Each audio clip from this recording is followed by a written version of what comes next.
बेटी रोती है तो घर में अंधकार होता है। ऐसी बेटी जो समाज का आईना बन सके, उसको अगर हम और आप मिलकर सपोर्ट करते हैं तो कहीं सही उम्मीदवार को कोई पार्टी टिकट नहीं देती है।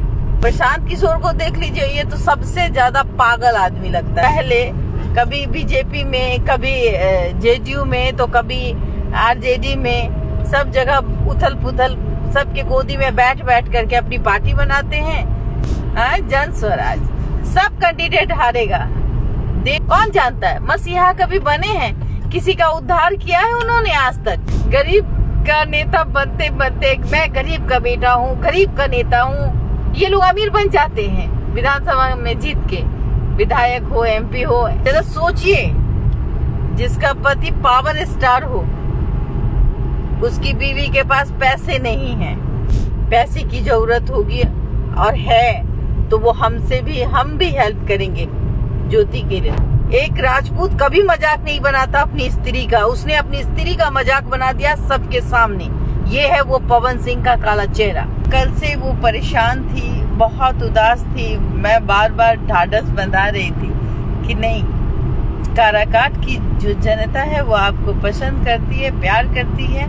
आप नामांकन भरिए, आप निर्दलीय उम्मीदवार बनिए। और जो मेरा कहना था वो वही हुआ, और काराकाट की जनता ने भी उनको बहुत प्यार दिया, क्योंकि बेटी का रूप है वो, और बेटी लक्ष्मी का रूप होती है।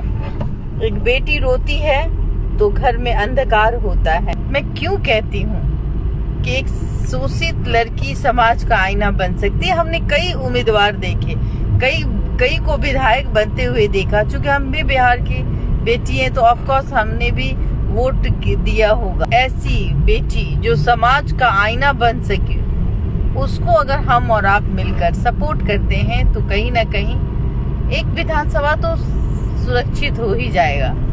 मैं आज उसकी दीदी हूँ और मैं उसके लिए पल पल के लिए मैं भगवान से कामना करूंगी कि भगवान जी, अगर उसके जीवन में कोई दुख है तो वो दुख हम सब मिलकर दूर करें। और निर्दलीय उम्मीदवार, जो कि बहुत सारे लोग कह रहे थे कि भाई आरजेडी कह रही है, बीजेपी कह रही है, दिस दैट कह रही है, वो किसी के पास ये कहने नहीं जाती थी कि हमको दिया। इच्छा होती थी कि काश हमें भी कोई उम्मीदवार बना ले, लेकिन चोर लुच्चा को लोग उम्मीदवार बना लेते हैं। ये भी चोर लुच्चा है, वो आप पार्टियों में देखेंगे, उनके बोलबाला देखेंगे, लेकिन एक सही उम्मीदवार को कोई पार्टी टिकट नहीं देती है। प्रशांत किशोर को देख लीजिए, ये तो सबसे ज्यादा पागल आदमी लगता है। अभी से ही उनकी वो जो दृश्य देखने को मिलती है कि लोग जिनको टिकट नहीं मिला है वो कितने रो रहे हैं। तो प्रशांत किशोर जैसे जो पहले कभी बीजेपी में, कभी जेडीयू में, तो कभी आरजेडी में, सब जगह उथल पुथल, सबके गोदी में बैठ बैठ करके अपनी पार्टी बनाते हैं। जन स्वराज, बाबा जी का ठुल्लू। जन स्वराज, सब कैंडिडेट हारेगा, देख लीजिएगा। मैं ग्राउंड रिपोर्टिंग कर रही हूँ। प्रशांत किशोर ने सबको ठगा है। ऐसे ये तो कहते हैं ना, बहुत फेकू टाइप के इंसान है प्रशांत किशोर। इनसे लोगों को बचना चाहिए। आप कहते मैं तो खुद ब्राह्मण हूँ भाई, मैं शुरू दिन से पसंद नहीं करती इस प्रशांत किशोर को। इतना फेंकता है जिसका कोई हिसाब नहीं। प्रशांत किशोर को पहचानता कौन था? हाँ, मीडिया की बदौलत प्रशांत किशोर की पहचान बनी ना, तो वरना पहचानने वाला कौन था भाई? कौन जानता है मसीहा कभी बने हैं? किसी का उद्धार किया है उन्होंने आज तक? लोग तो कह रहे हैं कि भाई पैसा हमारा इतना खर्चा करा दिया। अभी मैं बता दूं कि भाई एक उन्हीं के उम्मीदवार आके मेरे सामने रो रहे थे तो हम बोले हम क्या करें भाई, क्यों रोते हैं? उनसे 25-30 लाख रुपए बेचारे से खर्चा भी करवा दिया, उसको टिकट भी नहीं दिया। ये है प्रशांत किशोर। बताइए, मैं तो बोलती हूँ भाई क्यों लड़ते हो विधानसभा का इलेक्शन? गरीब का नेता बनते बनते, मैं गरीब का बेटा हूँ, गरीब का नेता हूँ, ये लोग अमीर बन जाते हैं विधानसभा में जीत के। विधायक हो, एमपी हो, और लेकिन जब जिस गरीब की का जिक्र करते हैं वो गरीब ही रह जाता है। ज्योति जी का सपोर्ट करिए। बिल्कुल, मैं अभी पता है मैं कहाँ हूँ, देखिए जरा, ये देखिए, अपना तेल, अपना खर्चा, अपना आदमी, और मैं खुद, मतलब पूरी टीम। मैं किसके लिए हूँ? एक बेटी के लिए खड़ी हूँ कि उसको न्याय मिले।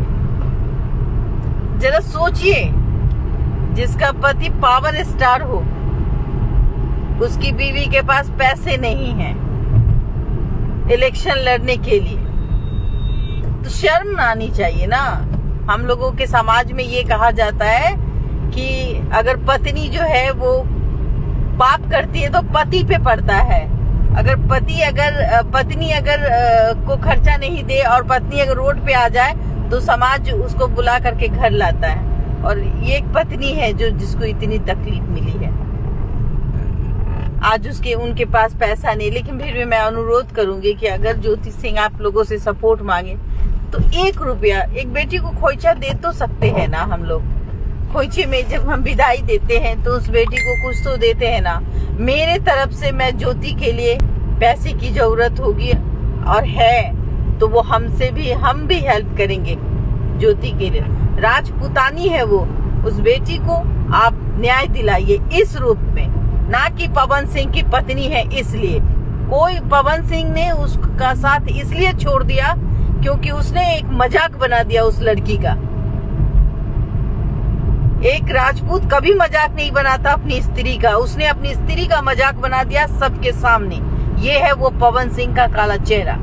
सबसे बड़ी बात मैं कहूंगी आप लोगों से कि इसको पति कहते हैं तो दुश्मन की जरूरत क्या है?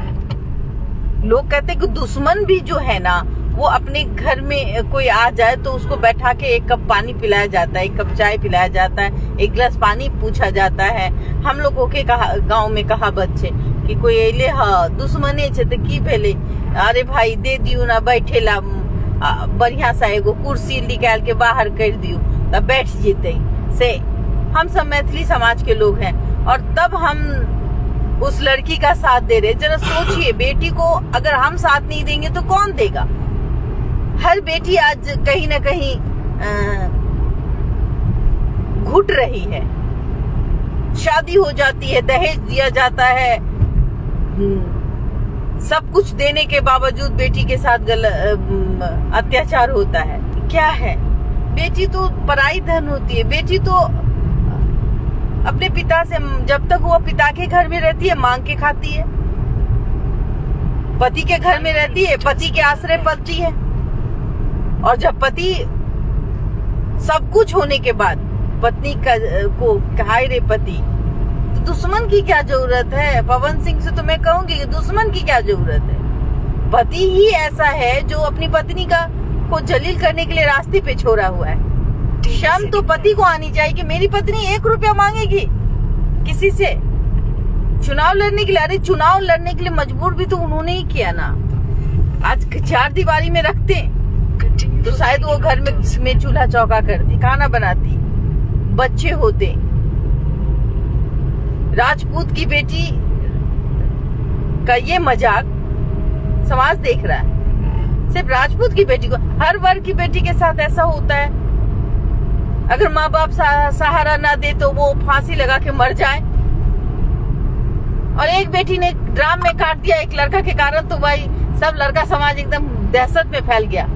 भाई हम भी तो बेटी हैं। हमारी भी शादी को 10 साल हो गए हैं। कहाँ हम लोग काटा काटी कर रहे हैं? एक बेटी है, तड़पते हुए देखिएगा क्या उसको लोग मजाक बनाते। 30 करोड़ एक तो पगला कौन वकील है कि वकील है भगवान जाने। 30 करोड़ तो पवन सिंह की संपत्ति नहीं होगी जी। आज मेंटेनेंस के लिए तो लाख रुपया महीना नहीं दिया तो 30 करोड़ कहाँ से दे देगा? 30 करोड़ की तो बात ही नहीं। यहाँ तो 2 करोड़ में हाय तौबा हो रहा है। जबकि एक लड़की की जिंदगी ताउम्र 70 साल तो लड़की जीती ही है, चाहे लड़का हो या लड़की हो। शादी करना नहीं है। अब उसकी जिंदगी का एक ही मकसद है कि समाज में रह के वो शोषित महिला हो, चाहे वहाँ कोई भी जिस विधानसभा से वो खड़ी होगी, काराकाट से खड़ी होगी, वहां कोई समस्या हो, बुजुर्ग से लेकर माता पिता, भाई बहन, स्कूल से लेकर सड़क तक, स्वास्थ्य तक, वो सब काम करेगी। इसलिए कि उसके पास अब कोई ऑप्शन नहीं, उसके पास एक ही ऑप्शन है कि वो एक अच्छी नेत्री बने।